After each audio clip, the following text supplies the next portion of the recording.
Michele, Roland. did you ever think, young girl growing up in New York, you would be in the NBA one day? No, and if you saw my basketball skills, you wouldn't have either. Absolutely not. Absolutely not. See, the reason I asked that question is because, and I made that statement, it was probably about 4 or 5 years ago. It was at one of the NBA All-Star games, and I was when Mark Tatum became deputy commissioner. I said, Mark, I really think y'all should do a different set of NBA All-Stars. He was like, what do you mean? I said, you should do. I said, especially for young black kids. Here are these NBA All-Stars, these African Americans who don't bounce a ball. They're in the NBA. I said, because we need to change the view in the community that, okay, I can only play ball, versus the people who are accountants and lawyers, the people who are doctors, who are medical specialists, the people who are in executive roles, because now you reframe this idea of the role that we play in sports. Absolutely. I tell people all the time, this is a game, but it's a business. And the ecosystem that surrounds this game is vast. And it includes lawyers and doctors and accountants and people in marketing and communications. And none of them, a few of them, look like us. And so one of the things that we're doing now with HBCUs, and I know this will interest you, is we want to introduce African Americans that are interested in sports to exactly what the opportunities are that have nothing to do with being able to bounce a ball. And there are tremendous opportunities if we take advantage of them. And of course, we got to open some doors. But yeah, I mean, you can be in this business and not have any ability to put a ball through a hoop. And your career will last a lot longer than all the players, and that's sort of that thing that so when we were having that conversation, I said, because it sort of went back to when I was at Texas A&M. I remember sitting with one of the presidents. I said, y'all do a masterful job of recruiting black football players. I said, but you do a horrible job of recruiting black scholars. I said, when you're going to somebody's living room, you're talking about these are how many first round draft picks we have. I said, well, you should have a database of, here are the African Americans who have graduated from our university who are now CEOs or vice presidents of companies or different roles. I said, now all of a sudden, that young man, that young woman is going, whoa, hold up. I said, they're seeing those people. I said, that's how we have to redefine black excellence, because if we're only fed, and it's no disrespect to Steph or LeBron, but if we only see that and we don't see the other roles and positions, then we'll never believe that we can even do those things. I mean, one of the things, I love LeBron for any number of reasons, but one of the things I particularly like about him is if you look at his inner circle, they look like him. Right, so you got Maverick that's out there. You got Rich Paul. They are not athletes. Well, Maverick will say that he had some skills, but they are. Rich is now one of the most powerful agents in our business, and he looks like LeBron. Maverick is now one of the most formidable producers in the business.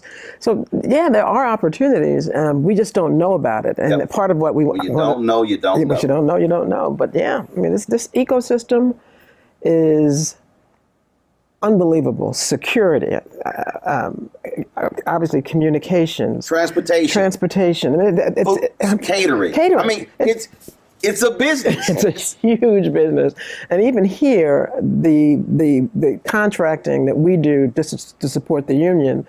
It took me a minute to make sure people understood that I was serious, but I said, I'm serious. they have to look like the men that are paying them, right? I mean, 95% of my bosses are African American. They support this union with their money, and their money needs to go to people who look like them. See, that is it's one, you said, look, y'all, I'm serious. Mm-hmm. But what that actually requires, it requires somebody coming in and saying, oh, y'all thought I'm cool with status quo. Right. I mean, when we talk about this battle that we've been in, fighting for dollars for Black-owned media, mm-hmm. it's sort of the same thing. The mm-hmm. argument I go in saying, this is your Black market share. So can you explain to me why this is your Black market share, right. but Black-owned media is getting 0.5 or 1% of your ad dollars? Mm-hmm. No, and that's that great scene. There's a great scene from the movie Malcolm X, which I love, when Brother Johnson he was beaten by the cops, and mm-hmm. Denzel played Malcolm X, said, right. Get a doctor, and the ambulance comes, and then they take him to the hospital, and this white cop goes, all right, you came and got what you wanted, now y'all need to leave. And he goes, no, I'm not satisfied. And that to me right. has to be our thing as African American. Mm-hmm. No. Mm-hmm. I'm mm-hmm. not satisfied. I mean, I have said to managers that who are hiring some mid-level person, and they bring me the resume, and it's somebody white, and I've said, well, how many African Americans did you interview? Well, I said, no, I didn't ask you that. I asked you, how many did you interview? Right. Well, none. Why not? Well, none applied. I said, did you look? What headhunter are you using?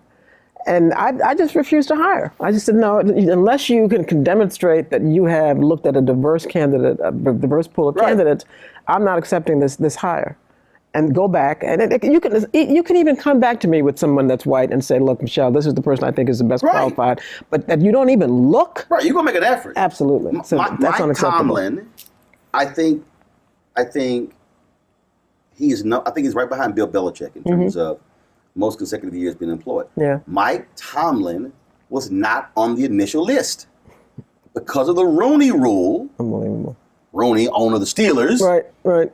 Tomlin got the interview, and in the interview, they were like, yo, amazing. This cat's, and now he's the second longest tenured coach in the NFL. There you go. He doesn't get that shot mm-hmm. if you don't have that Rooney Rule. Mm-hmm. So what you're saying is like, yo, there's gonna be a Rooney Rule mm-hmm. without me calling it Rooney mm-hmm. Rule. Mm-hmm. And I mean, I think back, Chris Rock, when he criticized Lorne Michaels at SNL, he said, look, y'all got to go look for talent outside of Second City. Exactly. Or the people who you hang out with. Exactly. And that is the thing that it is the lack of access. Mm-hmm. Mm-hmm. Not that we can't do it, mm-mm. but you do not have the access.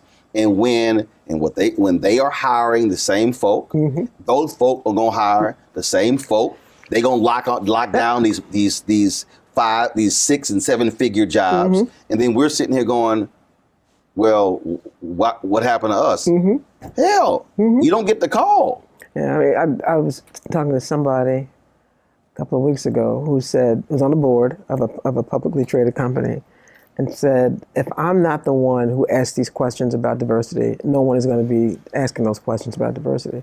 So those of us that are on boards, you look around at the senior management team at the company whose board you serve on, ask the question, because clearly no one else has. No one. Right. And the thing, and see what I've been saying, and I've made it clear to some black people who sit on boards. Mm-hmm. If y'all don't say anything, mm-hmm. I'm gonna call y'all publicly. Good. Because the deal is, the fight that many people, whether it was Reverend Jesse Jackson, whether mm-hmm. it was Earl Graves, mm-hmm. whether it was others, the fight wasn't for you to get on the board right. and for you to be personally enriched and for you to be hooked up. Exactly. The point was for you to get on the board to open the door. Precisely. For everybody else. That was the whole point. And I'm sitting here going, how can you be black? I've communicated with some black board members. I'm mm-hmm. like, hold up. You got to ask, mm-hmm. How much we're doing in contracting? Yeah. Show me the list. Right. And I went down all, because they thought I was just talking about advertising. I said, no. I said, all these different contracts are going, are they going to black people? I'm like, what the hell are you doing? I'm like, I said, they can't tell you no. Exactly, you're a board member. Right. If we don't do it, it's not going to be done. It's not going to be done.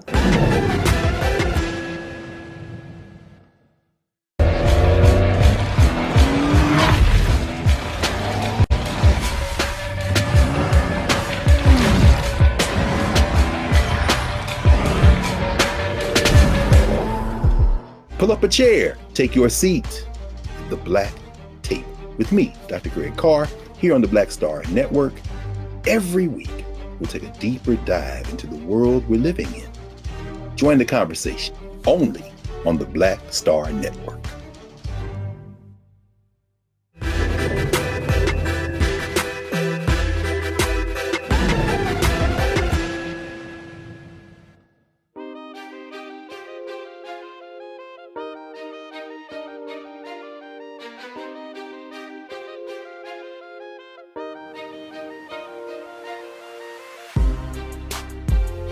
I got on the board and they stupidly made me head of the, well, I say stupidly, but not really, asked me to chair the Nom and Gov committee. I said, okay, we got 2 new black board members. Right, which we can have more than one. That's the other thing. Because I'm not here to just be the fly in the buttermilk, right? I said, if you're bringing me on because you want to check a box, then bring somebody else on. If you're bringing me on because you actually care about diversity and inclusion and want me to help you, then we've got a deal. But I am going to do this. Understand? I'm going to do this. And so, so far so good. But it scares me a little bit when I think about the number of places that we don't have an ability to make a difference, and then the opportunities that we ignore because we're so thrilled that we're in the room, right? Yeah. But my view has always been, let me in the room, then. Well, was that James Brown saying? See, James Brown's song, "Don't Hand Me Nothing," just open the door, I'll get it myself. And see, and that's it. Bob Johnson had he said, you got to be in the deal flow. He said, bottom line is, if you're not in the room, you're not in the deal flow. You're not aware of the conversation. You're not aware of, and not even at the board meeting. It's the conversations when you're traveling there, when you're eating, and then, dinners. Hey folks, I want to bring you in on this deal or this deal, and that's where it operates, because the frustration when we talk about when you said 95% of my bosses are black. When we think about black-owned business, and frankly, I'm gonna call this a black-owned business. It is. 95% of black-owned businesses in America, $5 million in revenue or less. Pre-COVID, we had 2.6 million black-owned businesses. 2.5 million had one employee. Doing an average revenue of $54,000. Wow. So when we talk about our ability to create jobs and to create wealth, we're talking about literally 95% of all of our black-owned businesses really not been sole proprietors. And I'll hear sisters say, "Oh, black women are starting business at a fast rate." I said, I said, y'all, no disrespect to any of them, it's not a business if it's just one person. And talk about small business. Wow. Right. No, it's not. You're just paying yourself. Right. And then what happened when COVID hit? People are like, well, 41% black businesses lost. I'm like, yeah, because you got to go back to that other number.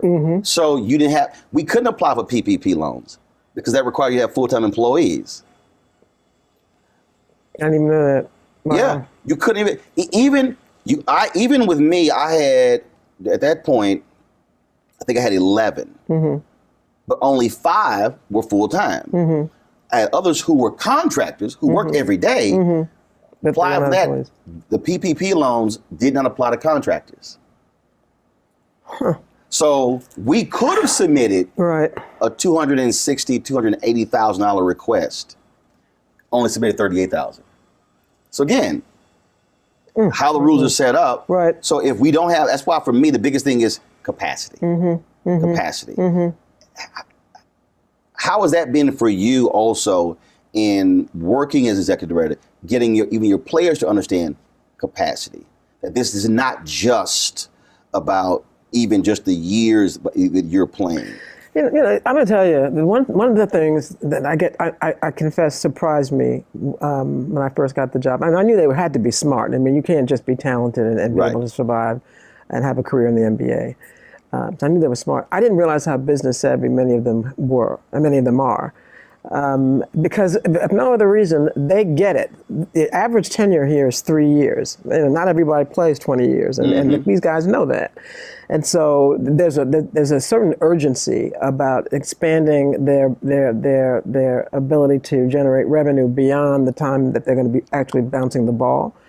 And so they kind of get it. I mean, they're now, who would have thought that athletes would be talking about creating a fund where they could both individually and collectively invest some of the money they have now for tomorrow. I mean, they understand generational wealth and what that could mean in ways that I didn't appreciate, and I suspect most people don't appreciate about them. So,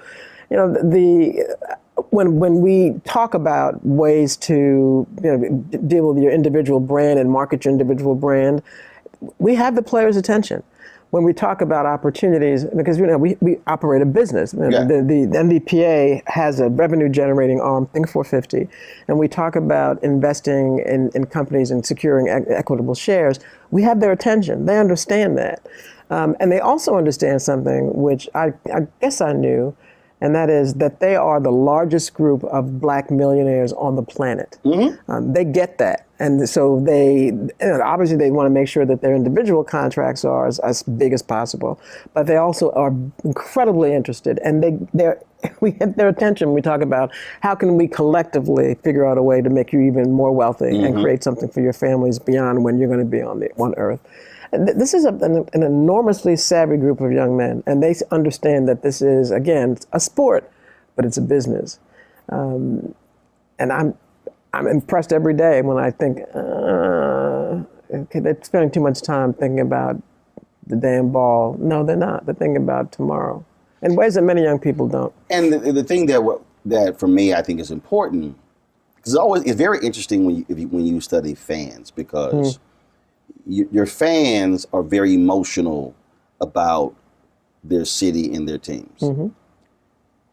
But what this culture has created, players have turned out to be villains oftentimes. It's true. When they decide to hold out, demand a new contract, demand to be traded.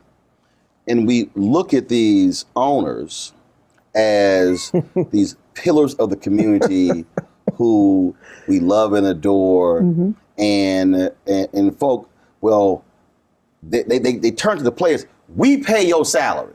And I'll tell them, I'm going, but y'all ain't saying nothing to the billionaire sitting over there. Not a word. But you mad at these guys right here, and the point you just made, look, it's finite. What did Chris Rock say? He said, no, Shaq ain't rich. The dude who paying Shaq, he rich. Incredible. And we dropped that. And that's the thing. Yep. And it's always a trip to me when I hear fans who never want to deal with the business of the business. And I always say, you ain't playing. That's true. You not rehabbing when you get injured. Exactly. If people knew, I mean, it's not the owners of these teams are not here simply because they like basketball. These teams make a lot of money, a ton of money, and because of this cap system, they can't spend as much money as they make on players because of this notion of, well, some markets are going to be disadvantaged. When we talk about LeBron's money, if you don't know about LeBron's money, look at Jenny Buss's money. That's money. I mean, and that's talk about generational wealth. She was rich before she was born, right? So it is. I think for number one, they don't know who the owners are, and the owners are smart and not trying to be publicly known. I mean, Mark Cuban is the exception, but most of these guys love to be anonymous because they don't want the ire. I mean, when they do find out When fans do find out what they do and find out some of the business that they're in, then they get some negative attention. But because they know who the players are, there's a familiarity that they believe that they have, and the right to criticize that they don't even consider. Ain't nobody wearing a jersey of an owner. No. But, and I'm take that back. You are wearing the jersey of an owner, but ain't no owner's name on the back of that jersey. Not on the back of it, but I tell you, he's getting paid a lot of money because of that jersey. Right. I don't know that we'll ever really resolve that, except to remind the community that as wealthy as these guys are, you know that whoever's writing that check is not going broke because he wrote that check. Think that Roger Goodell makes good Lord. Roger Goodell makes more per year than any single player. It is. He make more than some teams. I mean, he is. Let's say well compensated. I don't know what Adam makes, but these commissioners are not hungry. They're not hungry. Again, it's a business, and that is the thing that I don't care what the industry is. I often, when I'm talking to people, I say, y'all, you better understand the business of your business, because it's not about. For me, it's not about, people like, oh my God, that really looked great. I'm like, yeah, but you better understand how much that tripod, that camera, that slider, how much that costs, how much the staffing costs. So I said that's the business of the business. That's exactly. And if you fall in love with just the craft, I remember, I would probably say a generation ago, you would hear players always talk about, look, I just want to play ball. Okay. That's fine, but as you said, it's finite. What you gonna do when you retire at 32, 34? Right. And that's another 30, 40, 50 years of life. And every day they're one injury away from being done. I mean, football's worse because it's the level of physical contact, but these guys know. I mean, there are players that had a great 2 to 3 years, and then just before they're about to sign that big contract, they got hurt. Brother, my goodness, was one of the best. Brandon Roy, his Portland, knees gone, shot. That's it. You're done. I mean, one of the things that football always says that they envy about basketball is that our contracts are guaranteed, and and they're right. But they're guaranteed up until they expire, and when they expire, that's it. That's it. It's incredible to think. I mean, I'm going to retire, but I'm 65. It's incredible for me to think every day that someone that's 40 years old is like deemed, an old man that's still able to play. And he's the lucky one, because a lot of these guys that we would call them vets, they're 30. Yeah. They're 30 years old. Oh yeah. I mean, I think back, I look at how long Kevin Willis played. I think how long Moses Malone played. There are very few guys who are playing past 35. But to think you're 31 and your career is over is crazy. It's insane. It's absolutely insane, but it's the reality for these guys. I mean, every year I've had to learn who the rookies are. What's sad, and I do, I spend a lot of time so that when I meet them, I know all about them. But as it turns out, half of them I never see after the first year because they just don't make it. And we bring in 60 bodies every year, and 40 of them, if they're lucky, they're still here year 2. Many of them end up in the G League or end up going overseas, and they're not making any money there. And those that survive here, you got to make it to that second contract to get paid. It is a transient business, and if these guys didn't appreciate the fact that they could be out one and done at any moment, then they'd be foolish. I tell them, if you just try to survive at least 3 years, because there's some things that you can get. One of the things you can get is you can get health insurance for life because this union pays for that.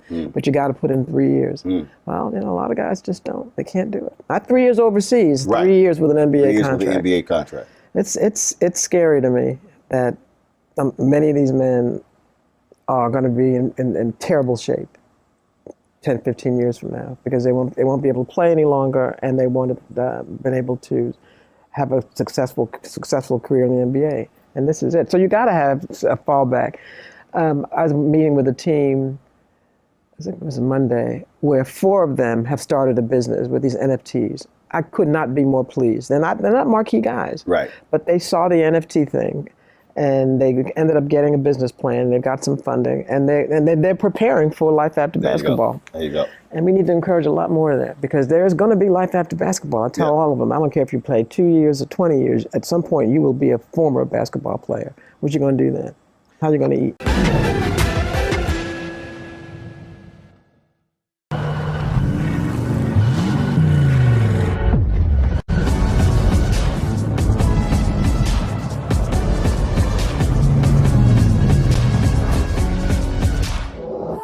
Don't you think it's time to get wealthy? I'm Deborah Owens, America's Wealth Coach, and my new show on the Black Star Network focuses on the things your financial advisor or bank isn't telling you. So watch Get Wealthy on the Black Star Network.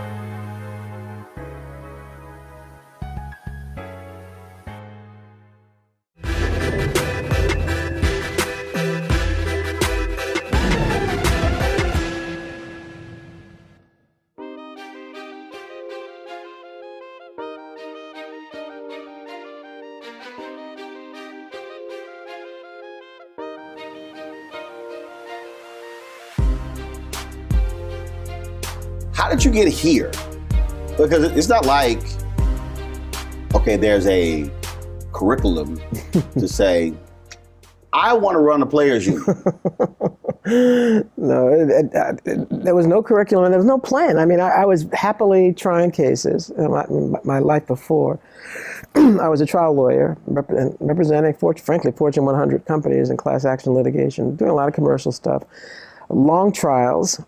And literally by coincidence, I had a case that settled that I thought was going to be in trial for about a month and a half. And when that happens, you suddenly have a lot of free time. And I had time to read a newspaper, right? And I read about my predecessor being fired. And to be honest with you, Roland, I wasn't even aware that there was a Players Association. I mean, I didn't know they were unionized. I had no idea. I said, oh, they got a union? That's cool. I didn't know anything about this union. The only union work I did, I represented union officials who were indicted. So I had no labor law experience to speak of. So I'm reading about this, and I always loved basketball. I never played, but I always loved basketball. And so when I read about it, I said, that's a cool job, man, wow. And I knew the guy that had the job was a lawyer, and I said, wow, that's an interesting thing. And I just knew they'd find someone within a couple of weeks, months, whatever, to replace him. Put it away, didn't think about it. And maybe 4 or 5 months later, read again that they were still looking. And I said, what? They couldn't find. Well, I said, what's up with that? And only because of the internet did I have the ability to take a look and just look under the hood. And I said, that's a really cool job. I can play with players. And I began to understand the business a little bit more. And the more I looked at it, the more I said, Michele, you can do this. And then I said, no one can do this better than you. Hell. And then when I found out the players interviewed you, that's all I needed, right? I said, okay, good. So I'm going to be interviewed by Steph Curry, Chris Paul. I couldn't wait. And of course, work as a public defender, you were used to working with brothers. Oh, and absolutely. And it was, and to be honest with you, it was a way to return to working with brothers, because after being a public defender, I went into different areas of the law. And by the time, before I got to this job, I was representing, again, Fortune 100 companies. Weren't a whole lot of people that looked like me. They were my clients. Not Fortune 500. No, 100. Fortune 100. Ones are really being sued. 400, I ain't even talking. Yes, yes. I was at Skadden, a large law firm, and you had to be Fortune 100 to be able to pay our fees. So it was a way to get back to working for individuals again, and then black people. And the minute I started the interview process, I said, I got to have this job. This job is mine. How long was it? How long was that? So first of all, how did you just like, hey, I want to apply for this job? Well, I did. I found out that they had a search firm, right? So I contacted the search firm and said I'm just curious. And the guy that was running the search, coincidentally, that's what he said at least, was going to be in D.C. I lived in D.C. at the time. Was going to be in D.C. visiting his parents, and said, "Do you have time for a cup of coffee?" I said, "Sure." So I had coffee with him, and at that time I was telling him, "Well, I'm just curious." And he had done some due diligence on me, and he said, "Look, if you're really serious about this, you need to make up your mind, because we're down to the last couple of candidates. I'm going to present to the executive committee." I said, "Well, I'll let you know." He said, "Well, let me know by X, like Friday." And I was like, "Who are you talking to? Let you know by?" So I said to him, I said, "Look, I got a pretty nice gig, so if I do this, it's going to be something I'm going to do, but I can't be rushed." He said, "Well, I'm just telling you that if you want to do it." You're like, "You call me." right? But my arrogance was such, I said, I don't need this crap. I'm not going to make a decision like that on his turn. But I said, Michele, you really want to do this? And so I did it. I interviewed with the executive committee, the players. It was unbelievable. I'd never had a one-on-one with professional basketball players before, and I was completely blown away by their intelligence. Just completely blown away. And they were ready. I mean, they interviewed me like they were interviewing me. And either they done the homework or someone did it for them, and they read it, but they knew my book. And I guess the process took about 5 or 6 months, because I had to present to the players. I mean, we ended up presenting. There were 2 of us. Ended up presenting, and they. So you met with the executive committee. Right. When you say present to the players. Right. All the players. Right. The board of player reps. I mean, they're probably. I think the first time I presented, there may have been about 120 players there. This huge ballroom, and it's not a normal interview. No, it was not. But I thought, I was a trial lawyer, so I just said this is just a very large jury. Right, Michele. there you go. Right. And then they weren't able to vote that night because it's long and complicated. But there was a group of agents that had a candidate that they wanted to have put before the players, and they found out at the last minute that candidate had not made the cut. So they cried foul, and all hell broke loose. And at that point, none of my clients knew I was doing this. And so it hit the papers. My clients found out. So I pulled out. I said, "Look, I don't need this." And then my clients were like, "Michele, this is great." Because they're all men, right? So they all thought that was the greatest job in the world, all these general counsel. And so I said, "Okay." And then a couple of the players called me and said, "Please stay in. We're going to get through this." But it's just... And so I made the cut again, and then presented again, and then they voted me in. It took about 6 months, though.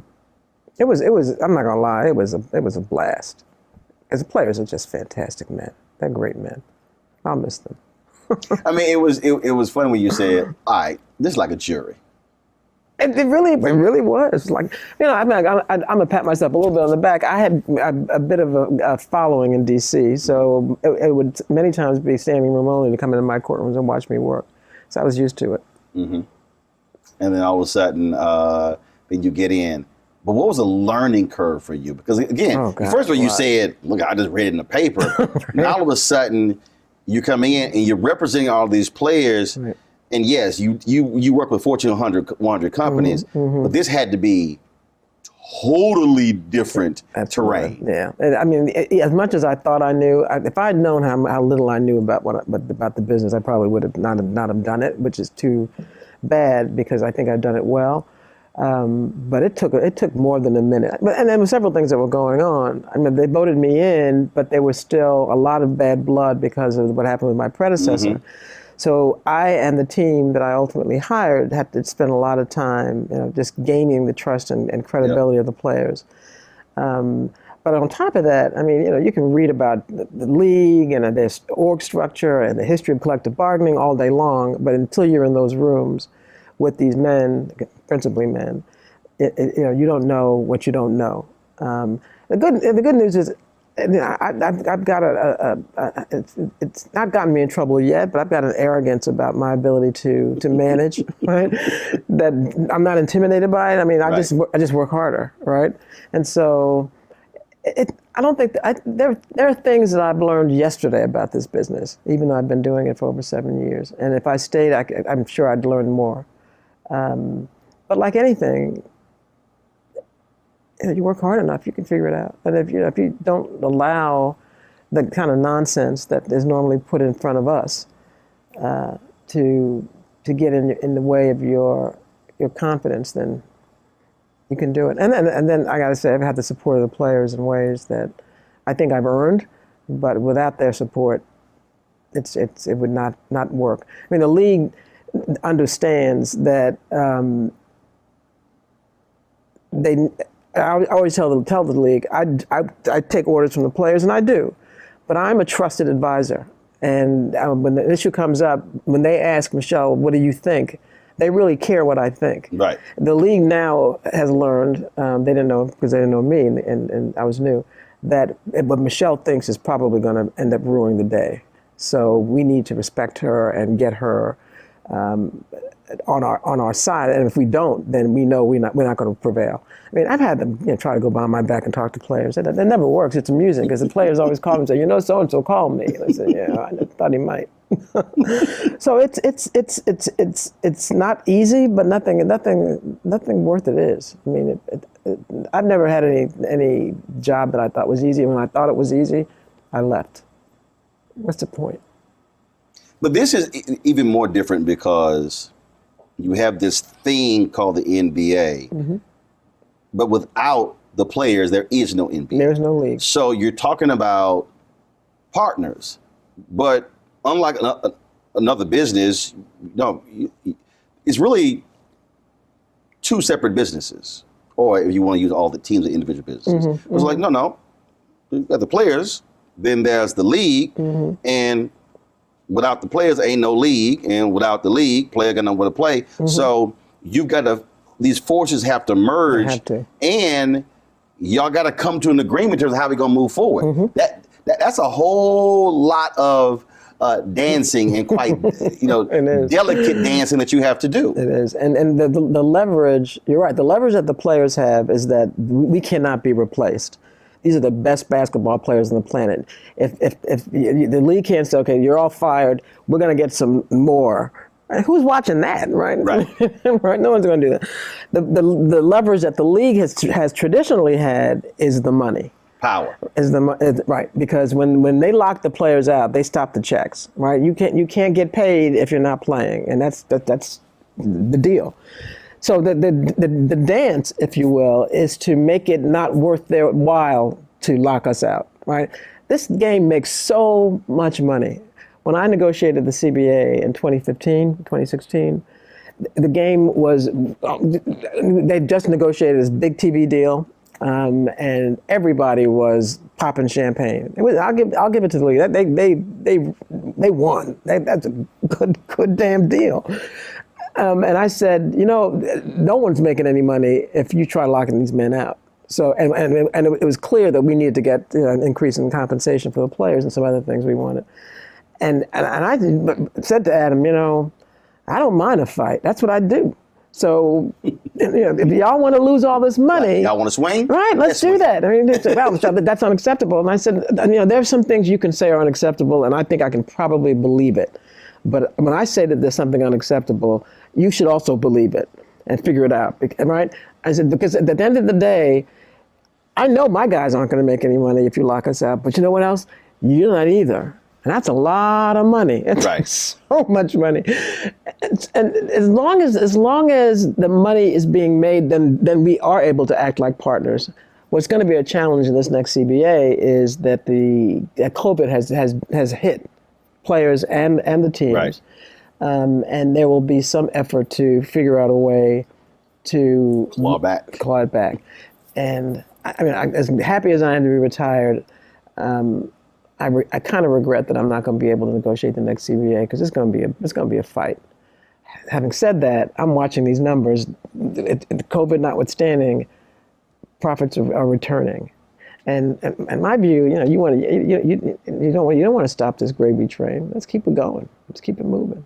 As you were talking about the The money, power, leverage. I use an example all the time. I remember when I'm talking about, I love when people talk about, oh man, this player is the most powerful player. And I was going, no, this player may have the most leverage and influence. And I use the example of Michael Jordan. Jordan was executive with the Washington Wizards. Goes back to play. He like, okay, I'm coming back to my man. I'm coming back to my job.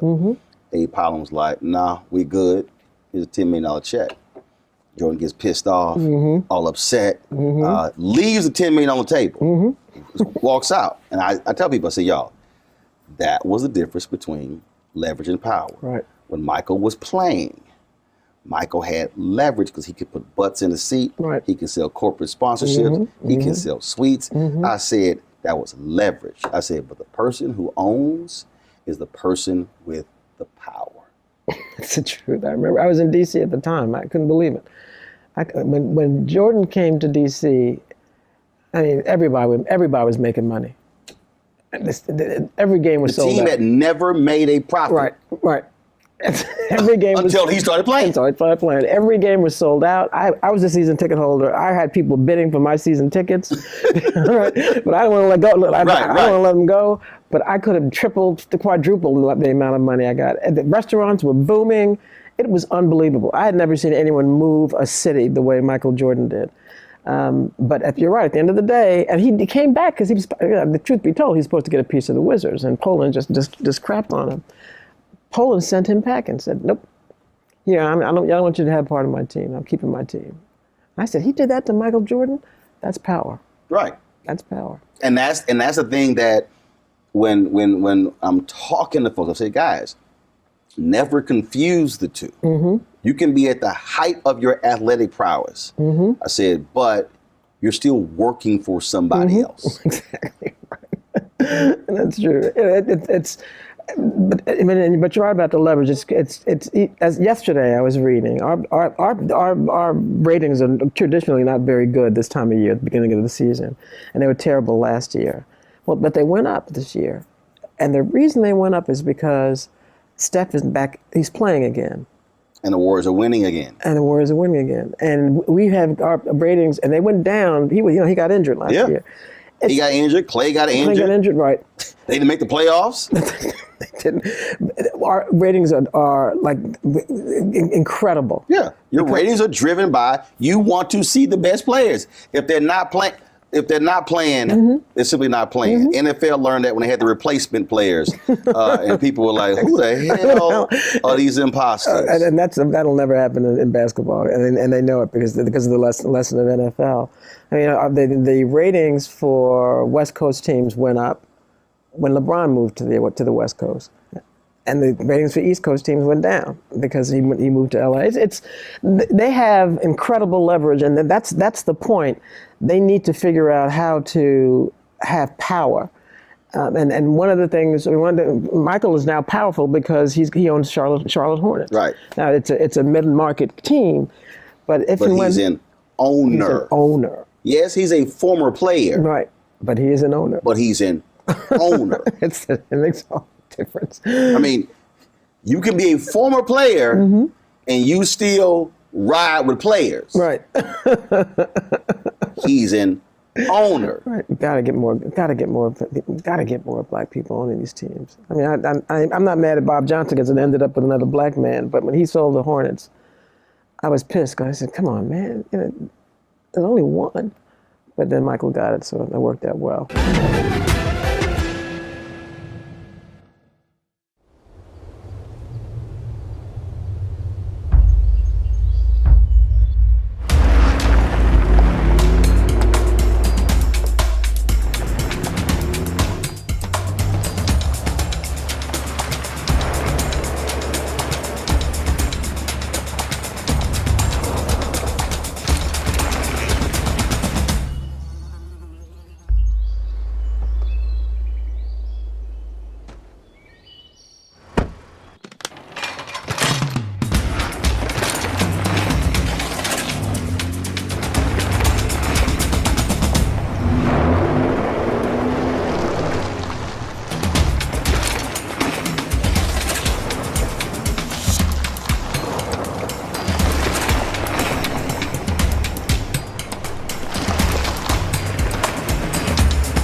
I'm Dr. Jackie Hood Martin, and I have a question for you. Ever feel as if your life is teetering and the weight and pressure of the world is consistently on your shoulders? Well, let me tell you, living a balanced life isn't easy. Join me each Tuesday on Black Star Network for A Balanced Life with Dr. Jackie.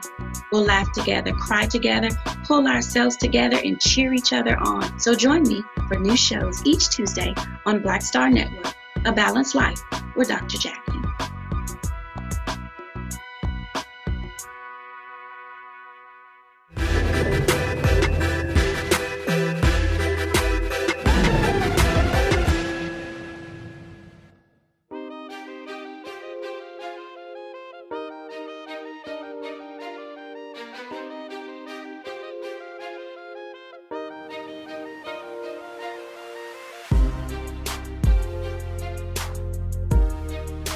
The as you were talking about it, we talked about leveraging that power. And you talked about, oh look, they gotta have the players. It's one of my favorite movies, primarily because Steven Soderbergh shot the entire movie with an iPhone.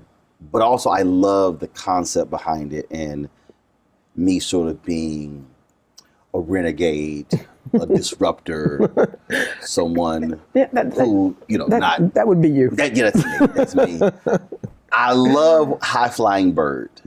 Have you seen High Flying Bird? Are you serious? I've never even heard of it. Oh my God, I cannot. Okay. Is it a basketball movie? Yes. You're kidding me. Oh, this is crazy. Okay. Andre Holland is an agent. Right. And they're talking about an NBA lockout. I did see that. Sonia Son is playing the role that you had. Right, I did the Players see that. Union. Right, I did see that. First, Right. again, I watched the movie because as a content person, Soderbergh shot the entire movie with with two iPhone 7s. That's amazing. This is before the iPhone 11, 12. Yeah. Bill Duke, so the classic line, they invented a game on top of a game. But the reason I love that, because the whole thesis of how he brokered a new deal by leveraging the players, saying, you now know in social media, they can literally create. It was these 303 games, they've already sold 20,000 tickets or whatever the heck, and completely word of mouth, whatever. So just again, from how I think about from a business standpoint, when people come up to me and they're like, well, so what, you launch your own show and you just launch your own network? And I'm going, yeah, because I'm leveraging my 3.5 million social media following and now developing these other things, and then pushing advertisers a certain way, saying, now, do you want me to call you out? We can do that. Right. Or we can do business. And I love that. I love it because, again, what it is, what he was saying to players, what he was saying to play in that movie was that you are, in essence, individual corporations. Yes, you are an employer of the team and the league, but you are individual corporations. And if you think of yourselves in that way, it completely transforms your thinking. Right. And that's power. Right. So yes, LeBron works for a team, has leverage, but because he's built these other companies, he's now taking his leverage to create power, send his boys to school, make sure y'all get trained. Now they've created, and so that to me is that's capacity, that's building capacity, that's building power. Yeah, I tell the players all the time, you are the CEO of your brand, of your own company, and you need to figure out a way to grow your revenue, and you can't. No company wants to rely on one source of revenue. There you go. All right. Multiple streams of revenue. There you go. And I think that they're appreciating that. There's always been a threat. I'm told. I was never in a lockout, but I'm told there was always a threat during a lockout that the players would form their own league. One of the things, and maybe that'll happen one day. Hopefully, there will never be another lockout, so they won't have to do that. But when players talk to me about, one day I want to own a team, I absolutely encourage it. But I also say, you can start now by getting an AAU team, and they have a whole AAU market that is not people, they're either very good or not so great. But that's how you can start at that level. You may have used this, but so you take hotels. So I've spoken different groups, and I spoke to one group, and they trying to get more Black people in the hotel industry. And what's crazy is most of the brothers and sisters who want to buy a hotel, they're sort of thinking, let's say the hotel equivalent of an NBA team. That is that large hotel that's in downtown Chicago, downtown Houston, downtown, all the different places, when those are not the most profitable hotels. So I'm sitting there speaking to them, and they're like, no. They said, most profitable hotels is that hotel that's on the highway that's going to have 85% occupancy. Right. No room service, no dorming.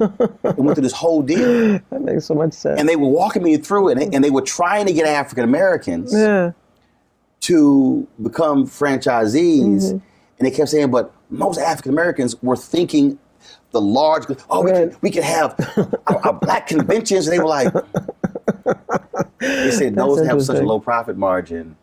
And it's literally what you were just saying. No. I hear you on that one, but that small little team there is equivalent to that small hotel that's actually a bigger profit generator, and you can build from there. Exactly. It was fascinating talking to them about hotels. Yeah, well, that's interesting. That makes sense. No, it's true. I mean, I was talking to the commissioner of SAIC about how few former players even consider who want to coach will go to a high school before they'll consider coaching at an HBCU. Which makes no sense to me. And so one of the things that we did was we started this thing called, we had a top 100 program where we have high school students from all over the country, mostly the elite kids that come to our camp in the summer. And the attraction is that we have some of our players are coaches. So we did a top 50 for HBCUs. And we had to stop because of COVID, but we're going to resume it on this coming summer. But as we were talking about the program, there were literally players that said, well, some of the veterans we were talking to, and they said, did they hire coaches at these colleges? I said, what the fuck is, what do you mean? Of course they do. So we've gotten like 6 guys in the last 2 years to. Kenny Anderson's at Fisk. Exactly. Reggie Theus just took over as athletic director. Head coach at Bethune-Cookman. There you go. And so to understand, because they'll let you play, these Division I schools let you play for them, but they won't hire you when you want to get a job in the coaching facility. Reggie Theus went to UNLV and because I play in different golf tournaments. Every time they had the opening in UNLV, couldn't get it. So what you're talking about, no, these are opportunities. Absolutely. Max, hit the opportunity. Absolutely. It's amazing to me. So, I get it. You want to own the Golden State. Well, Golden State ain't going to be for sale for a minute. So, so figure out a way that you can get in the business of team ownership. A finite number of teams. Right, they're only 30. They're probably going to be 31 in a minute. It's going to be Vegas, I tell you. But and then of course getting an ability to buy into a team is a mystery to me. I mean, the league decides who's going to be an owner and who's not going to be an owner. The one thing my swan song is because right now a current player cannot own a team, right? It's only a former player can because of these notions of there being a conflict. But there's no reason that the NBPA, the union, can't have some ownership interest in a team. There's no conflict if we have it in every single team. Now, the one thing that Adam did because of COVID, and presumably because teams were losing money, was agreed that venture money could come into teams. So every team can sell up to a 20% stake to a venture fund, and they've been doing it. This is presumably to raise capital. Right. Well, if you're going to let venture in, then let me in. Right. Let me in. I mean, if I get some money, and I can get some money, and it may be just a little sliver of equity. But equity is equity. But equity is equity, and because it drives me nuts when you hear about these teams selling for billions of dollars, and then not a nickel goes to a player, when it's only the players that have created the value. Right. It makes me ill. So one of the things that I would like to at least get them talking about is you don't have to give it to me. You should give it to me, but you won't. Now that's fine. But let me buy a piece. Right. Let me buy a piece of every team. It may be literally maybe 1% of 1%, but I want to make sure that anytime a team is sold, that some of that money goes back into the players' coffers. That's what I'm going to do. Yeah. Ownership is ownership. Oh, look, I tell people all and the thing is, it's understanding and not getting caught up in the hype of what we were talking about beforehand. When I'm having these conversations with people, I had brothers and sisters come, man, but I wish you were on CNN, I wish you were on MSNBC, and I wish you were, and I was like, yeah, but they get checks. I write checks. And that's the difference. That's the difference. But also, I control the narrative. Exactly. I'm not asking permission. And it's so hard for a lot of folks because they're like, and I mean, I had this major entertainer say, yeah, but man, we need more people to hear your voice. I said, bro, I'm good. I think part of it is that we've never done it. I mean, once you've been in control, it's really hard not to stay in control. Or we've talked to, or we haven't talked to enough people who have had it. Yeah. Then understand how it goes. Yeah. And that's the thing. And I think that's my first job, my first paid media job, working for a black newspaper. See? For Houston Defender. So Southern Messiah Giles owned the paper. Right. So I saw her saying, yes, that's running. No, that's not. That's true. I saw it. Right. So I saw she owned it. Yeah. My grandmother owned a catering business. I worked with her since I was 7 years old. So see, owning it. And that's the thing that it's just a different deal. And once people get out of the hype of, yes, white validation, and you go, no, owning is owning. It really is. Like, if I decide to go to Hawaii for 3 weeks, I can go, and we'll be fine. Exactly. But it is. But I think for a lot of people, it's still but how many are going to know, and how many will see it? And once you get beyond that, you're like, no. And I ask people, no, I'm good. They think I'm like, oh man, but I see you, man. You were working and you were setting the tripod up. I'm like, yeah, because I know how to set it up. I had one dude told me. He said, man, you ain't gonna bother to do that? I said, why am I gonna pay somebody to carry the tripod when I can carry the tripod? He was like, I bet he was serious too. No, I know. I've seen that mentality so many times. It's sad. It really is sad. I saw one of my players came in here this was a couple of years ago, and he had like 6 people with him. And I said, well, you're traveling kind of deep, aren't you? He said, well, this is my team. So he had this one woman there. I said, what does she do? He said, well, she's here if I need a massage. And I wasn't trying to get in this personal business. Right. I said, how often do you get a massage? Every day? He said, nah, not that often. I said, so why? Were you just paying her just to be here? Yeah, just in case I need a massage. I said, sweetheart, you don't make that kind of money. You just don't make that kind of money. That is ridiculous. You're gonna pay this woman, and I'm sure she's happy to do it. You're gonna pay someone just in case you want a massage, and she travels with you everywhere you go? I'd rather you say you're sleeping with her, right? Than say that you're just paying her just in case I need a massage. So you don't make that kind of money. Don't be a fool. Don't be an idiot. And I tell them all the time, look, you can do anything you want to with your money, but ask yourself if this is something that you really need. If you don't need it, why would you do that? Look, we might have a shoot, and I'm going, how many people do we need? What they doing? Right. It's true. Half day, full day. I mean, I'm not about to sit here and pay. In fact, flying here, it was so funny. Flying here. One of my guys, we were a shoot in Georgia. One of my guys said, hey, need y'all to bring the bag with all the other cables.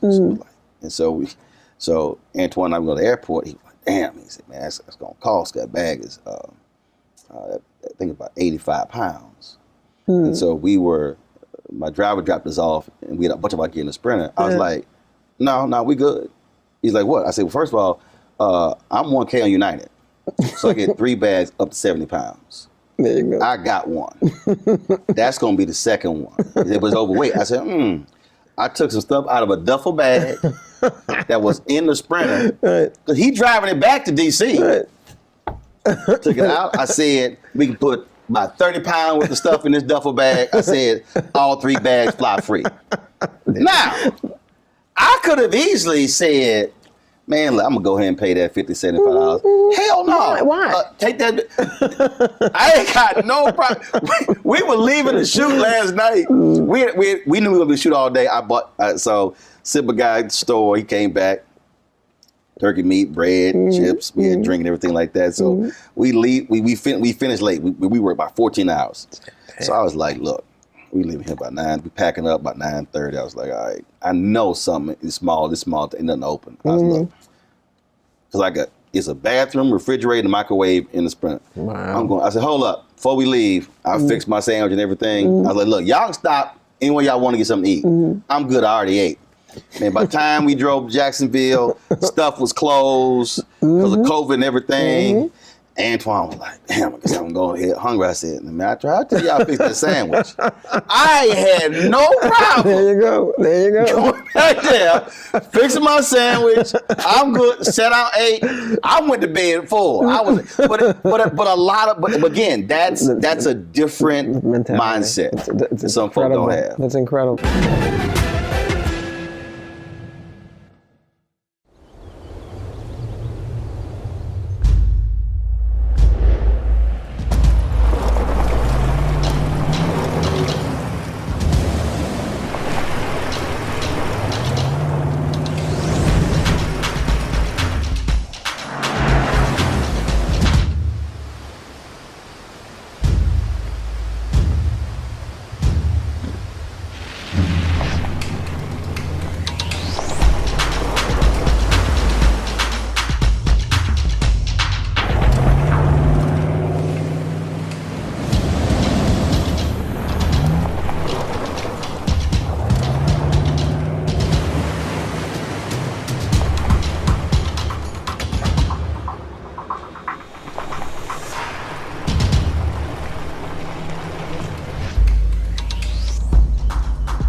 We're all impacted by the culture, whether we know it or not. From politics to music and entertainment, it's a huge part of our lives, and we're going to talk about it every day right here on The Culture with me, Faraji Muhammad, only on the Black Star Network.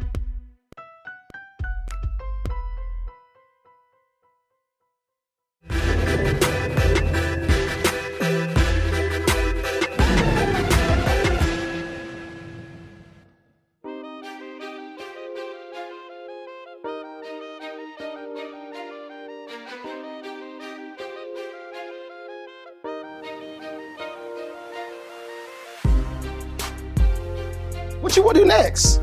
Not much. I really don't. I believe in retirement. I really do. I believe in. I think I said years ago. I said, I spent so much time working. Right. And I loved everything I've done. And when I didn't, I stopped doing. I did something else. But I did say that if God was good enough to keep me healthy at 65, then I'm going to do whatever I want.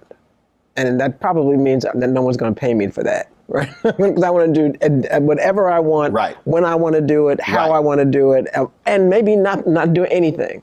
That's what I think retirement is. Right. So I'll be on a couple of boards just to keep my mind right. But I really do have a list of things I want to do. I want to. COVID lets me. I want to go do some traveling. I've done a lot of places, but I've always been working. Right. You travel a lot, but now no. I'm gonna do some other kind of traveling. Exactly. The friends I've had that retired at 65 have no regrets. The friends I had that are still working, they claim that I think I'd die if I stopped working. Okay, well, I don't think I'm going to die. I think I'm going to live a little better. So no, I never wanted to die behind a desk. Never.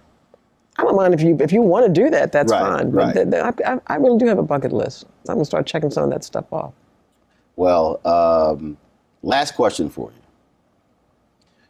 What is the most important thing, the one thing that you pass on or have said to your successor? What I've said to her, and it turns out my successor is a black woman, and I'm really proud of that. And what I've said to my staff is, no matter the challenges that this job will bring, and it will, as long as you keep in mind that it's players first, and that's your mantra, that's your guiding post, the guiding light, then you will be fine. The minute you allow, and then you will be encouraged by the league, by the owners, by agents, to corporations, all that, to shortcut the player's interest, then you not only have you become a professional failure, but you fail the players. Even when I've had staff say, Michele, I think you need to give on that. My confidence never wavered because I knew this was in the best interest of the players. And so if you just keep that in mind and ask yourself, is this in the best interest of the players? If the answer is no, you're not doing that. Right. You're just not going to do it. And that's the way I've approached being a lawyer my entire professional life. What's in the best interest of my clients? And I'm singularly driven by that. So if you, it keeps you where you're supposed to be. One final question. If they just hit me. 30 years from now, 50 years from now, 100 years from now, a young girl, young boy, black, white, Hispanic, Asian, Native American, don't matter. They're going to be going, used to be they're going to go through a book. But they're going to be Googling or looking up something, and they're going to come across Michele Roberts. Whoa, that was a black woman? Was it head of the Players Union? What do you want that person to know about Michele Roberts? That she's not special, but had the good fortune of having someone in her life that believed in her and told her, you got to believe in you too. And that was my mother. I mean, people used to say, Michele, you're really smart. I am smart, but I'm not special. I just never had someone not tell me when I was being formulated as a young person that I was not good enough. I mean, my mother, I don't know where she got it from. Right. I have no idea. I mean, she didn't have a high school diploma. But she would not fathom the notion that I couldn't do whatever I wanted to do. I wanted to be a lawyer when I was 7. And you know why? Because my mother said, you want to be a lawyer? Then you're going to be the best damn lawyer that ever was. And don't let anyone tell you that you can't be. And so there's nothing special about me. It's just that I was fortunate enough to have someone who believed in me and made me believe in me. So, because there's so many people out there that every day want to tell you that you're not supposed to be here. Yep. That's crap. Well, I appreciate you sitting down with me. You've always been supportive. Everybody watching, y'all don't realize I might get a text from Michele, and this is text. You are crazy. You had me cracking up when you said sometimes you be watching the show with the sound down, but you don't want to bust out laughing in the middle of a meeting. It's true. It is true. And then I tell you, Roland, I don't ever want to be on your bad side. Just call me up and say, Michele, I hate to have to do this to you. So I'll be sure I'll be out of the country. I never want to be on your bad side. This is funny. It's a true story. I really like Isaiah Thomas. That's my brother. But Isaiah Thomas went on Jason Whitlock's show. And he said a few things. And I was like, Zeke, look. And I did. I was like, say, bro, I'm going to have to hit you. I said. You gave a heads up. I said, look. And normally I don't give a heads up. I said, Zeke, a few things you said. I'm going to have to correct. Good Lord. I know he was shaking. He was like, and then Zeke, man, look, you know, he said, I remember I was one of your first Bring the Funk fan club members. I said, I appreciate that. I said, but I'm gonna have to school you. I'm gonna have to hit. Well, do me a favor. If it comes to that, just let me know. Don't let me. Michele, you watch Roland today? just let me know, brother. Let me know. I have had a few folk like, damn, bro. I like, look, y'all. Look. Somebody got to say some stuff, and I have never been scared. I tell people, I grew up. I never spent the night at a non-family member's house. No, we had too many family. I mean, that's my great. my maternal side. Yeah. My mama had 7 brothers and sisters. Wow. The 8 of them had 42 kids. That's a family. Those 42 kids, I think, 80 or 90 kids. Yeah. And then those kids have had more than like 150. So wasn't no room for friends. So I'm good. I ain't never had friends growing up because I had family members. So I still got a large family. So I tell everybody, I'm straight. So if I got to swing on somebody, I got a crew that's gonna always love me. You don't need no friends. You got plenty of family. Yeah, I'm just looking. Look, sometimes, but yeah, I sometimes had to make that phone call. Say, bro, poor Isaiah. Yeah. And I said, Zeke, I love you, but I got to correct a couple of things. Hopefully he should take my phone call back. I'm like, Zeke, He's a good brother. I was like, next time before you go, call me before you go on. Jason, huh? Now I give a few. Oh yeah, right there. Well, after, matter of fact, it was with LeBron when I interviewed Jason. He tried to accuse all of us. Yeah, y'all all for clickbait and everything. Then he talking because I went to LA interview. He blah blah blah blah. Then he goes, I said, well, why are you always talking about Cap and LeBron? Well, you know, the show is for ratings. I said, I'm sorry, hold up. He talked about clickbait. Didn't you just accuse everybody else of clickbait? Mm-hmm. But you just admit you talk about them for ratings. And there's this look. This was a look he gave. Mm-hmm. and I let it sit there. Nobody talked. Mm-hmm. Let it pause. Look on his face. And that look was, he just got my ass. That's exactly what it was. And the look on my face was, I just got you. I was done after that. I'm gonna try to stay out of your crosshair. Michele, I appreciate you. All good. No, I appreciate you talking to me. I appreciate it. Enjoyed it. Mm-hmm.